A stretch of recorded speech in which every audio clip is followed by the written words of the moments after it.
가슴에 카네이션을 단 모습이 참 귀하고 아름답습니다. 최근에 뉴스를 보니까 부모님 어버이날을 맞이해도 카네이션 다는 분들이 거의 없다라고 얘기를 합니다. 그래도 우리 호산나 교회에서는 이 전통을 계속해서 여러분들이 자랑스러운 부모님이란 사실을 기억하며 가슴에 카네이션을 달았는데 그 은혜가 가득 넘치기를 소망하는 마음으로 우리도 자랑스럽게 교회에 있는 동안 자랑스럽게 카네이션 달고 나는 아버지와 어머니다 스스로 만족해하며 하나님께 영광 올려드리기 원합니다. 자, 오늘 시간 사무엘하 14장에 있는 말씀을 통하여 그럼에도 화해합시다 라는 제목으로 은혜를 받고자 합니다. 지난 월요일은 5월 5일이었습니다. 어린이날이죠. 저희 가정도 어린이가 없다 보니까 어떤 잔치나 행사보다는 빨간 날로 쉬는 날로 그렇게 거하게 되었습니다. 오전에는 교회에서 일을 마치고 오후에는 아내와 함께 오래간만에 집에만 거하면서 하루 종일 보내게 되었습니다. 근데 그럴 만한 이유가 있었는데 우리 아내가 얼마 전부터 드라마를 보고 싶은데 같이 보자고 해서 드라마를 보게 되었습니다. 정규 방송이 아니라 넷플릭스라는 그런 컨텐츠 프로그램이 있는데 거기에 폭삭 속았수다라는 드라마가 많은 인기를 누렸다고 해서 저도 보고 싶었는데 우리 아내가 부탁을 해서 같이 10시간 동안 드라마를 보게 되었습니다. 이 폭삭 속았수다라는 거는 저는 처음에 이 얘기를 들었을 때 누군가가 사기를 당해갖고 완전히 망했구나 라는 단어라고 생각했는데 그런 뜻이 아니라 제주도 방언으로 너무너무 수고하셨습니다 라는 말이라는 뜻입니다. 저는 사실 무슨 내용인지 모르지만 우리 아내가 보자 그래서 보기 시작했는데 그 드라마에요 감동이 있더라고요. 저도요 많이 웃었지만 정말 많이 울었습니다. 우리 부모님이 이렇게 자식을 키웠구나 라는 부모님의 사랑에 대한 진한 감동이 있어서 저는 10시간 동안 드라마를 보면서도 정말로 너무너무나 행복했고 마음이 짠한 장면이 많이 있었습니다. 그 내용이 뭐냐면 6.25 전쟁으로 우리나라가 얼마나 가난했습니까? 얼마나 고통을 당하였습니까? 그런데도 자식을 키우기 위하여 열심히 살아가는 부모님의 모습, 특별히 제주도는 얼마나 가난하고 힘들었겠습니까? 남편이 어부였고요. 그 가난한 가운데 찢어짐과 고통 속에서도 가정을 지키고자 노력하는 정말로 감동적인 내용. 저는요 정말 명작 중에 명작을 생각하면서 그 내용 너무나 재밌게 감사하게 보게 되었습니다. 그런데 수많은 내용 가운데 지금도 잊혀지지 않는 한 장면이 있습니다. 저의 마음 가운데 여운으로 남아있는 장면은 무엇이냐? 그렇게 가난하고 고생을 했던 그 가정 가운데서도 이제는 조금씩 평안을 찾고 넉넉해지고 좀 살아갈 수 있는 그런 은혜를 누리고 있는 그 상황 가운데 끔찍한 일이 벌어졌습니다. 그 가정에 이남 일녀가 태어나서 행복하게 자녀를 키우는 와중에 불의의 사고로 막내 아들이 하늘나라로 떠나보내는 끔찍한 일이 벌어집니다. 그 일로 인하여 엄마는 스스로 자책하면서 실성한 사람이 되어서 몇 년 동안 정상적인 생활을 하지 못합니다. 그 내용에 보면 매일매일 아들의 무덤에 가서 울며 처량하게 보내는 그 추운 겨울에서도 그 아들을 생각하며 눈물을 흘리는 어머니의 안타까운 모습을 바라보게 됩니다. 그것이 끝이 아닙니다. 죽는 순간까지도 그 아들을 생각하면서 그리워하고 고통당하는 어머니의 아픈 이야기가 나타나고 있습니다. 아버지도 마찬가지였습니다. 부인이 너무나 괴로워하니까 같이 표현은 하지 못하였지만 혼자 저기 멀리 부엌에 가서 혼자 울고 슬퍼하며 괴로워하고 있는 그 아버지의 모습을 보면서 아버지의 어머니의 사랑이 얼마나 대단한지 자식을 사랑하는 그 마음이 얼마나 위대한지를 깨닫게 되는 드라마였다라는 생각을 보게 됩니다. 그 고통 가운데 참을 수 없는 상황 가운데 그 여자의 어머니가요 이렇게 얘기했던 것을 떠오릅니다. 살고 싶지 않을 때 죽고 싶은 날이 올 때 이 말을 꼭 기억하라 라고 했던 말이 뭐냐면 살면 사라진다 라는 것입니다. 아무리 고통스럽고 어려울지라도 살고자 하면 살 수 있는 방법이 있으니까 그 고통을 꼭 참고 이겨내라는 그 얘기, 그 절망 가운데 고통 가운데 그 엄마가 그 얘기 살면 사라진다라는 얘기를 듣고 견디는 이야기. 우리 인생이 바로 그랬을 것입니다. 여러분들이 여기까지 오는 동안 여러분들의 부모님뿐만 아니라 여러분들이 참 어려운 상황 가운데서도 살면 살겠다라는 그런 결단의 마음으로 여기까지 오신 줄 분명히 믿습니다. 저는 그 드라마를 통하여 우리 인생이 얼마나 괴롭고 힘든 나날인가, 그래도 지금까지 살아온 것에 대한 감사뿐만 아니라 우리 인생은요, 살면 사라진다를 넘어서서 믿음의 사람들에게는요, 소망이 있습니다. 하나님이 우리에게 어떤 말씀을 주셨는가? 우리 한번 같이 읽어볼까요? 시편 42편 5절. 우린 살면 사라지는 인생이 아니라 그걸 넘어서서 우리 하나님께 매달리고 기도하면 소망을 주신다라고 말씀하고 있습니다. 한번 같이 읽겠습니다. 시편 42편 5절입니다. 시작. 내 영혼아, 내가 어찌하여 낭망하며 어찌하여 내 속에서 불안해하는가? 너는 하나님께 소망을 두라. 그가 나타나 도우심으로 말미암아 내가 여전히 찬송하리로다. 아멘. 아무리 믿음의 길을 간다고 할지라도요, 세상에 속해 있다 보니까 넘어질 때도 있습니다. 좌절할 때가 있습니다. 끔찍한 날이 옵니다. 그런데 주님은 우리를 향하여 기도해라, 주님을 바라봐라, 산 소망을 주신다라고 말씀하고 있습니다. 바로 오늘 예배는요, 여러분 가운데 소망을 얻기 위하여, 다시 한번 은혜를 얻기 위하여 모인 자리라면 오늘도 하나님의 충만한 은혜가 여러분 모두에게 임하기를 주님의 이름으로 축원합니다. 우리 함께 찬양 부르며 주님의 은혜를 사모할까요? 예수님 품으로 함께 찬양하시겠습니다. 우리 가사를 생각하며 찬양합니다. 인생길 험하고 마음 지쳐 살아갈 용이 없어질 때 너 홀로 앉아서 낙심치 말고 예수님 품으로 나오시오. 예수님은 나의 소망, 믿음 소망, 사랑 되시니 십자가 모여 자비의 손길로 상처 입은 너를 고치시. 평생의 모든 꿈, 평생의 모든 꿈 허물어져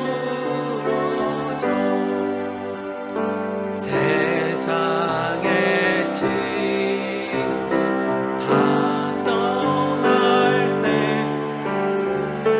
어둠에 앉아서 울지만 말고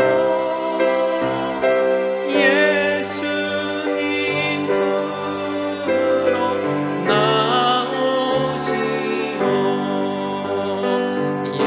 예수님은 나의 생명, 믿음 소망, 사랑 되시니 십자가 모여 자비의 손길로 상처 입은 너를 고치시니. 아멘. 주님이 위로해 주십니다. 주님이 은혜 더하여 주십니다. 오늘 그런 은혜가 여러분 모두에게 임하기를 주님의 이름으로 축복합니다. 우리 주일 오전 예배는요, 다윗이란 인물을 통하여 은혜를 받고 있습니다. 그런데 오늘 말씀이 아까 그 드라마 폭삭 소가수다처럼 우리의 인생이 복잡하고 그리고 슬프고 괴롭다는 것을 보여주는 그런 말씀이기도 합니다. 지난 시간 다윗 왕은요, 자신의 잘못으로 인하여 아들이 세상을 떠나는 끔찍한 일이 벌어졌습니다. 그런데 자신의 잘못을 인정하고 하나님 앞에 나아갔더니 하나님이 또 다른 자식을 주었고 그의 아들 이름을 솔로몬이라고 하였습니다. 솔로몬의 뜻이 뭐라고 그랬습니까? 지혜라군요? 아니에요. 여러분, 솔로몬은 지혜란 뜻이 아니라 평안이라는 뜻입니다. 주님 나에게 이 길을 통하여 평안과 평화의 마음을 주옵소서 고백하는 그의 고백이었습니다. 자, 그런데 주님은 솔로몬이라는 이름과 함께 나단 선지자를 통하여 또 다른 이름을 주셨는데 그 이름이 뭐였습니까? 여러분이 뭐예요? 너무나 중요한 이름인데 벌써 잊으면 어떡합니까? 솔로몬보다도 이 이름을 기억해야 되는데 뭡니까? 이름이 여디디아였습니다. 여디디아. 하나님이 여전히 다윗을 사랑하신다라는 것입니다.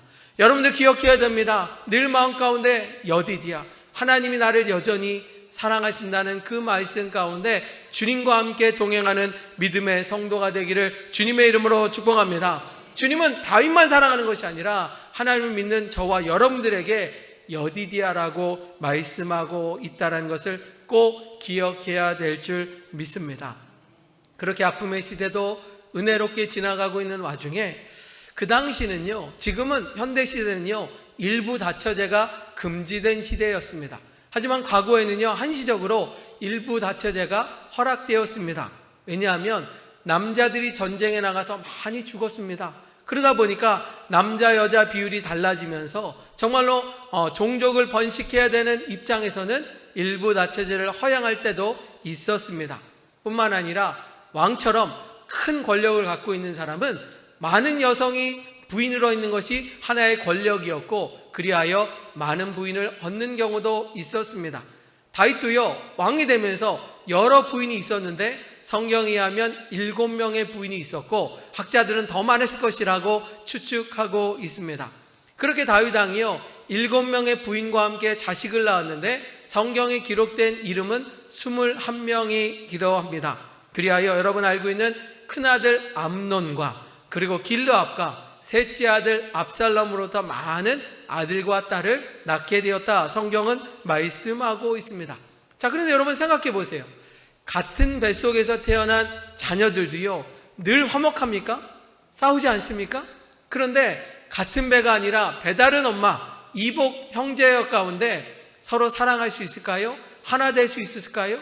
정말 많은 자식을 통하여 비극적인 가정사에 대한 이야기가 오늘 소개되고 있습니다. 자, 한번 같이 읽어볼까요? 사무엘하 13장 1절에 보면 오늘 자녀들 가운데 등장하는 인물이 나옵니다. 자, 13장 1절 같이 읽습니다. 시작. 그 후에 이 일이 있으니라. 압살롬에게 아름다운 누이가 있으니 이름은 다말이라. 다윗의 다른 아들 암논이 그를 사랑하나. 자, 다윗의 첫째 아들이 암논이에요. 그리고 셋째 아들이 압살롬입니다. 자, 압살롬에는요 누이 동생이 있었는데 그 이름이 다말이라고 말하고 있습니다. 자, 어느 날 보니까요 첫째 아들 암논이 동생이었던 다말을 사랑하게 되는 이야기가 나와 있습니다. 자, 남자가 여자를 사랑한다, 이건 당연한 겁니다. 남자가 여자를 사랑하여 결혼하고 가정을 이룬다, 이게 하나님의 뜻이라는 것입니다. 지금 시대가 요즘 이상해져서 청년들이 결혼을 안 하고 있습니다. 그런데 결혼해야 됩니다. 그것이 하나님의 뜻이고 우리 믿는 사람들이 가야 될 진정한 길이라는 것입니다.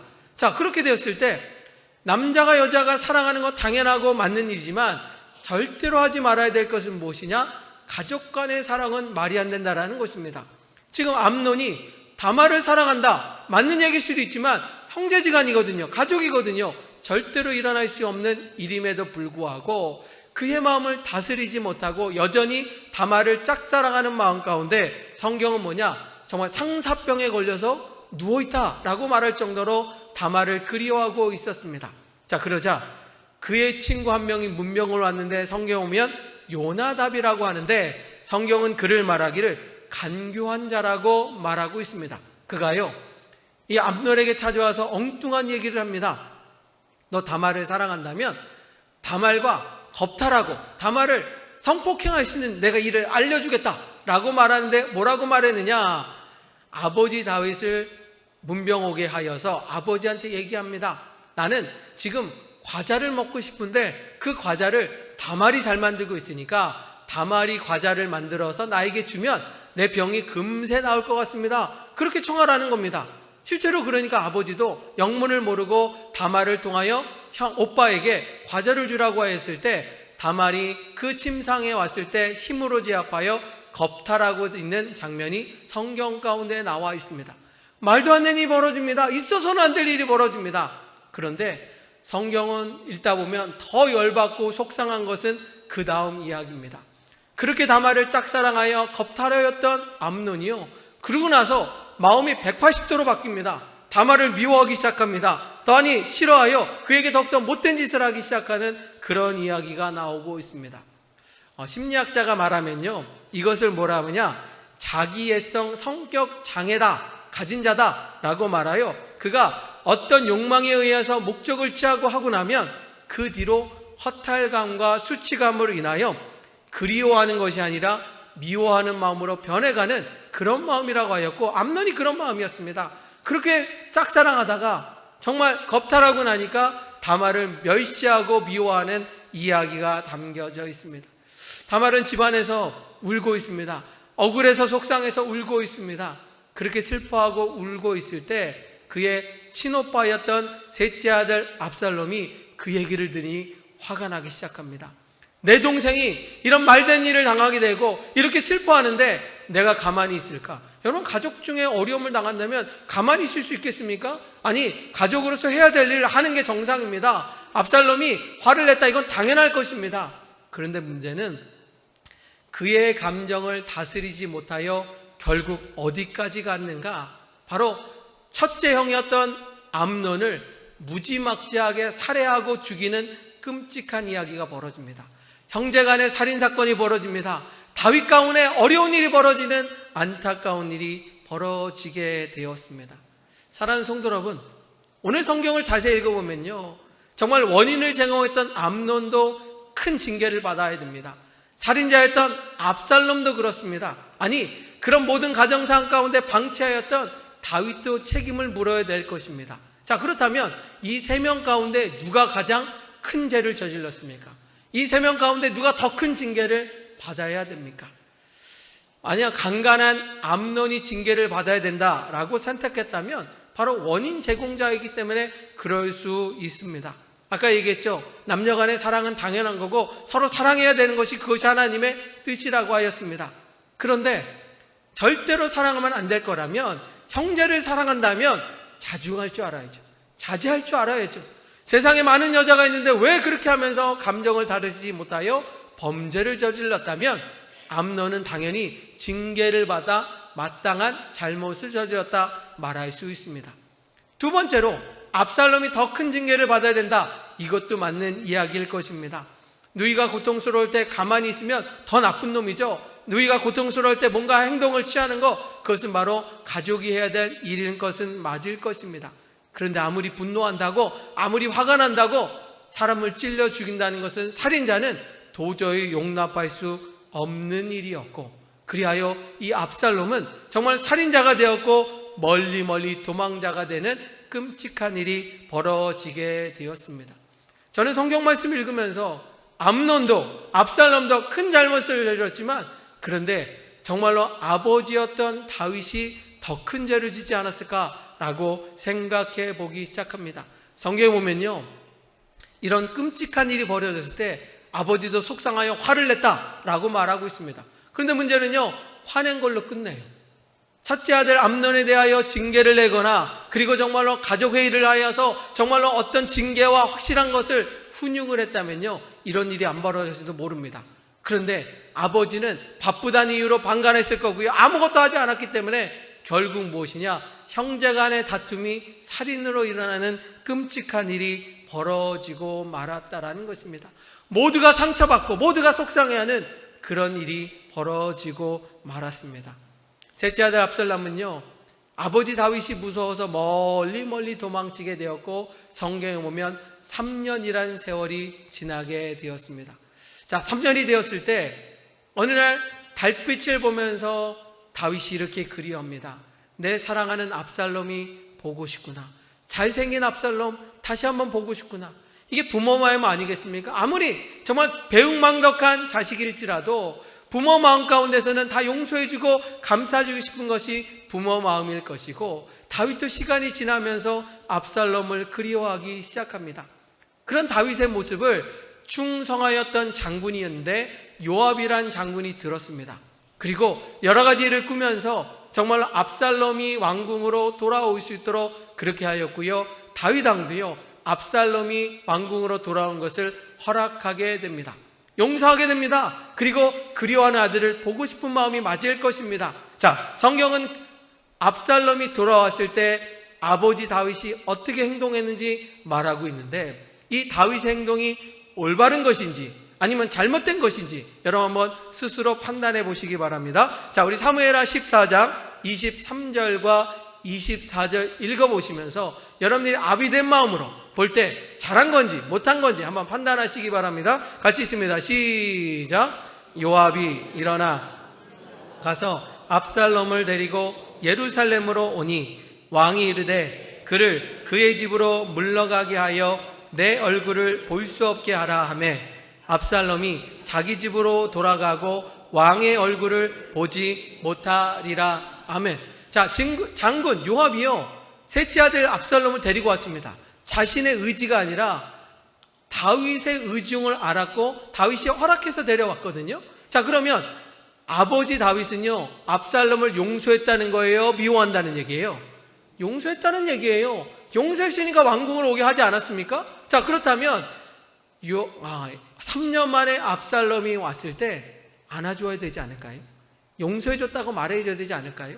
그런데 오늘 성경 보면 다윗은 압살롬이 옴에도 불구하고 만나지도 않았고요, 그리고 말도 걸지도 않았고, 그리고 용서했다는 말도 하지 않고 그냥 왕궁에 돌아오게 하는 안타까운 이야기가 나와 있습니다. 그런데 이걸로 끝나지 않아요. 자, 오늘 성경 보면요, 사무엘하 14장 28절 읽어볼까요? 거기에 보면 다윗이 왕궁에 왔던 압살롬이 왔음에도 불구하고 이렇게 말하고 있습니다. 이렇게 행동하고 있습니다. 같이 읽어볼까요? 사무엘하 14장 28절 시작. 압살롬이 이태 동안 예루살렘에 있으되 보지 못하였으므로. 아멘. 이태라는 말은요, 2년입니다. 2년 동안 압살롬이 왕궁에 있지만 한 번도 식사도 같이 하지 않고, 그리고 어떤 잔치나 모든 일이 있을 때 압살롬을 부르지도 않았다라는 것입니다. 여러분, 이걸 생각해 보면요, 압살롬은 왕궁이었지만 또 다른 감옥이라고 생각하지 않을까요? 아버지를 보지도 못합니다. 형제를 만나지도 못합니다. 온 가족이 식사하면서 웃는 그런 행복한 가정이 아니라 혼자 밥을 먹습니다. 혼자 그곳에 머물러야 되는 일이 벌어지고 말았습니다. 저는 이 말씀을 읽으면서 성경 가운데 또 다른 성경 말씀이 떠올랐습니다. 아니, 이 말씀과 함께 오버랩되는 또 다른 성경 말씀은 바로 누가복음 15장에 보면 탕자의 비유의 말씀이 떠올랐습니다. 자, 여러분 보시면요, 탕자 이야기는 무엇입니까? 둘째 아들이 있었습니다. 허랑방탕한 이 아들이요, 정말로 아버지 밑에 있는 것이 아니라 아버지한테 이렇게 요구합니다. 아버지, 유산 줄 거 미리 주세요. 그러면 내가 그걸 갖고 잘 쓰겠습니다 라고 말합니다. 아버지가 줄까요, 안 줄까요? 당연히 안 주겠죠. 왜냐? 이 아들이 보면 탕진할까 뻔하니까. 그런데 얼마나 졸랐는지, 얼마나 얘기를 했는지 결국 아버지가 유산을 둘째 아들에게 미리 줬습니다. 그 돈을 받았던 이 아들은요, 가까이 있는 것이 아니라 멀리 떠납니다. 왜냐? 아버지가 간섭할까 봐 싫어서 멀리 떠났고요, 결국은 그것을 노름하고 허황방탕하다가 다 잃어버렸습니다. 그리고요, 먹을 것이 없고 돈이 없어서 결국 돼지우리에서 하루하루 지내고 있었습니다. 그렇게 슬프게 지내고 있는 어느 날 떠오릅니다. 아버지 품에 가면 따뜻한 밥을 먹었을 텐데. 그랬던 그 아들은 우리 아버지는 날 용서해 줄 거라는 마음을 가지고요, 그리고 집으로 돌아가는 이야기가 탕자의 비유 아니겠습니까? 자, 그러면 아버지가요, 아들이 돌아왔을 때 감옥에 쳐넣습니까? 아니면 어떻게 했습니까? 그 아들을 보자마자 안겨주고, 그리고 잔치를 베풀어 주고 용서해 주고 사랑으로 감싸주는 따뜻한 이야기가 바로 탕자의 비유라는 얘기입니다. 그런데 그 얘기보다도요, 정말 은혜되고요 감사한 건 뭐냐면, 그 아들이 떠나간 그 다음 날부터 아버지는요, 아들이 떠난 그 길가에서 기다리는 거예요. 오늘 내 아들이 오겠지, 아니 내일 오면 와야지, 정말로 내 아들이 힘들어하면 내가 안아줘야지, 그런 마음으로 있었던 것이 아버지의 마음이고 여러분들의 마음일 것입니다. 만약에 다윗 왕이요 그렇게 했었다면 이 문제가 좀 더 해결되지 않았을까요? 용서해줘서 압살롬을 불렀다면, 그렇다면 아들이 돌아왔을 때 혹여나 마음이 원치 않더라도 안아주고 말을 걸고 용서해줬다면 더 따뜻한 이야기가 되지 않았을까 하는 안타까운 이야기가 나와 있습니다. 우리가 살다 보면요, 감정 조절이 안 될 때가 있어요. 우리가 살다 보면요, 내 뜻대로 아니라 그냥 어떤 일 가운데 우리가 일을 그르칠 때도 있습니다. 하지만 믿음의 사람들은요, 내 뜻대로 살아가는 존재가 아니라 주님 뜻대로 살아가야 되는 것이고요. 저는 참 오늘 말씀을 준비하면서 그런 생각을 듭니다. 다윗이라는 인물이 정말 하나님 앞에 순결한 자 아니었습니까? 하나님께 정말 대단한 자였고요. 믿음이 좋았던 자입니다. 그랬다면 그 하나님을 사랑하는 만큼 자신에게 맡겨진 가정을 잘 가꾸고 그리고 아름다운 가정을 만들었으면 얼마나 좋았을까라는 생각이 들기도 합니다. 우리가요 열심히 신앙생활하지만 여러분의 자녀들이 믿음의 길을 걷지 않는 분도 많이 있을 것입니다. 만약에 다윗이요 자신이 하나님을 사랑하는 만큼 자식들에게 믿음의 길을 알려주었다면, 다윗이 그렇게 주님을 사랑하는 만큼 정말로 하나님의 말씀을 훈육하고 절대적으로 가르쳐 주었다면 이런 끔찍한 일은 벌어지지 않을 수 있지 않았겠습니까? 뿐만 아니라 다윗이 정말로 하나님의 자녀라면 믿음의 책임감을 가지고 용서해 줬다면 진정으로 용서해 줬으면 얼마나 좋을까라는 생각을 하게 됩니다. 사랑하는 성도 여러분, 여러분들은 어떠십니까? 여러분들 주님을 사랑하기 때문에 하나님의 말씀을 따라 하나님의 명령을 따라 하나님을 사랑하고 이웃을 사랑하고 용서해 주십니까? 다윗은요 3년이 지났을 때 압살롬을 용서해 주고 싶었습니다. 그렇다면 말로만 하는 것이 아니라 행동으로 보여줬다면 더 아름답지 않을까요? 우리 신앙인도요 말로만 그럴 때가 많이 있습니다. 내가 당신을 용서했습니다. 내가 당신을 사랑합니다. 말로만 하고요 정말 행동은 그러지 않아요. 상대방을 더 아프게 하고 속상하게 하지 않겠습니까?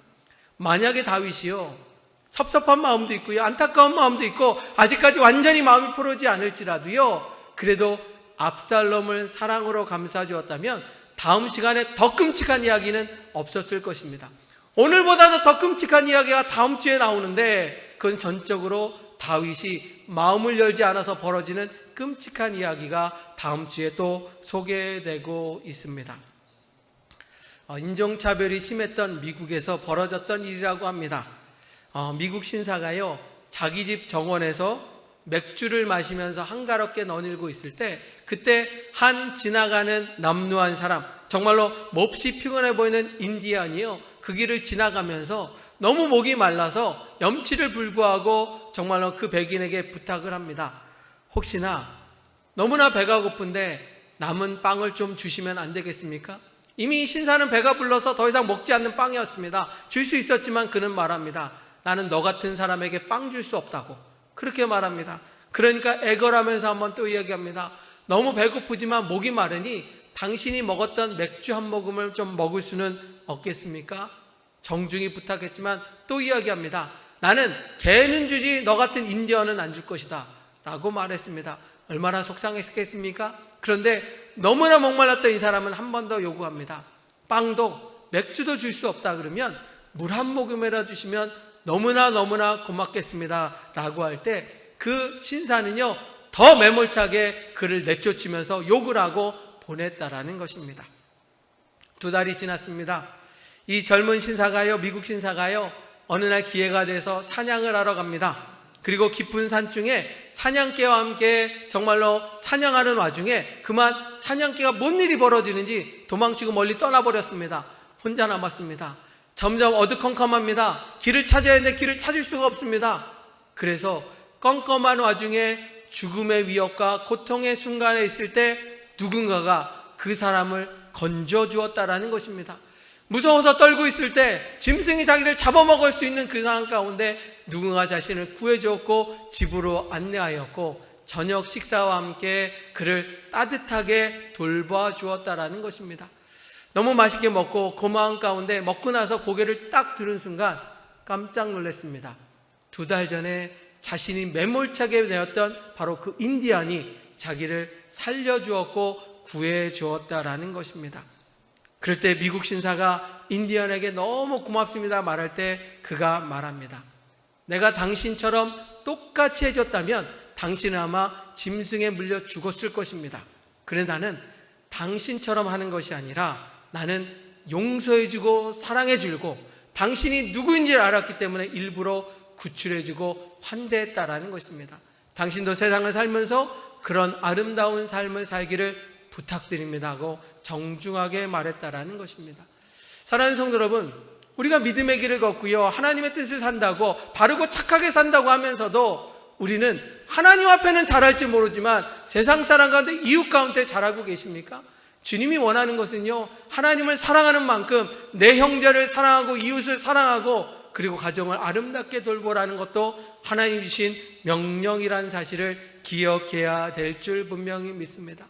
믿음으로 성장하였던 다윗, 우리에게 모범을 보였던 그 다윗이 가정도 아름답게 돌봤다면, 정말로 용서해 줬다면, 오늘 말씀처럼 그럼에도 불구하고 화해했다면, 용서해 줬다면 그래도 아름다운 가정으로 만들지 않았을까요? 오늘 말씀을 마무리하고자 합니다. 마지막 성경 구절을 가지고 마무리하고자 합니다. 주님께서 우리를 향하여 주신 말씀이고 이렇게 살기를 원하신다면 여러분 이 말씀을 기억하시면서 이번 한 주간 이 말씀대로 실천하는 믿음의 성도가 되기를 원합니다. 우리 잠언 25장 21절과 21절을 읽으시면서 주님, 나도 이번 한 주간은 이런 말씀으로 살겠습니다, 결단하는 마음으로 함께 같이 고백하겠습니다. 같이 읽겠습니다. 잠언 25장 21절 22절입니다. 자, 방송실 보여주시기 바랍니다. 같이 있습니다. 시작. 내 원수가 배고파하거든 식물을 먹이고 목말라 하거든 물을 마시게 하라.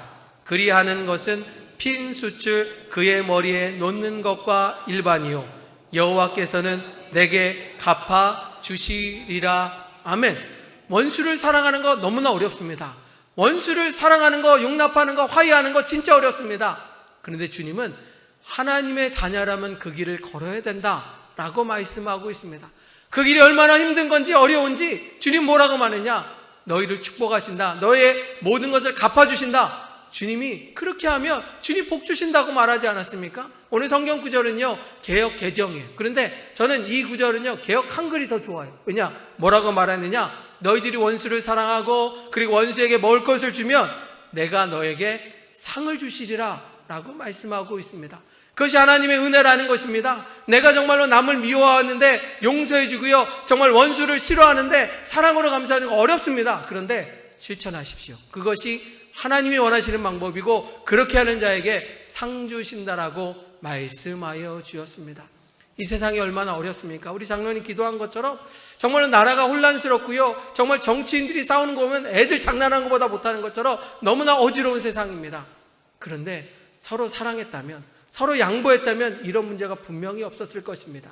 우리라도, 믿음의 사람이라도 그 길을 걸어가 아름다운 세상 만들어가도록 노력합시다. 기억합시다. 그리고 오늘 말씀 기억하면서 그럼에도 불구하고 내가 먼저 손을 내밀어 화해하고 용서해주는 그런 역사를 통하여 주님이 주목하는 교회, 주님이 기억하는 아름교회 만들어도록 우리 함께 결단하는 믿음의 모든 호산나 성도가 되기를 주님의 이름으로 축원합니다.